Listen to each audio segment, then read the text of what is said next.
మీరు ఎక్కడి నుంచి వచ్చిళ్ళు? మేము కొండేపు మండలం. కొండేరు మండలం ఒంగోలు. సో మీరు ఏపీ. ఇప్పుడు మనకు అక్కడ కనిపిస్తుంది కదా నది. సో నది అంటే దాని గురించి ఏందమ్మా మరి? అక్కడ ఇప్పుడు గుడి కట్టేటప్పుడు అంట ఇక్కడ ఎంత పని చేస్తే అంత నైట్ పూట పోయి డబ్బులు ఎత్తుక్కుంటే కనిపించాయంట అని ఇక్కడ అందరు చెప్పుకుంటా ఉంటాం. సో అంటే అక్కడ డబ్బులు అంటే దొరికినాయా మామూలుగా?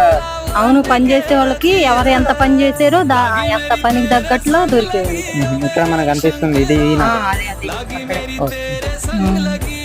అమ్మ మీరు ఎక్కడి నుంచి వచ్చారు? ఒంగోలు నుంచి. ఒంగోలు నుంచి వచ్చారు. సో ఇక్కడికి రావడం వల్ల ఎట్లా అనిపిస్తుంది మీకు? బాగా అనిపిస్తుంది. అంటే ఇక్కడ సౌకర్యాలు బాగున్నాయా?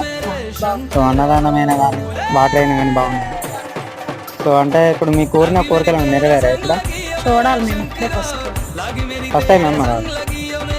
సో ఇప్పుడు అయితే ఎట్లా ఉన్నాయి, ఎట్లా అనిపిస్తుంది ఇక్కడ నిజంగా? బాగానే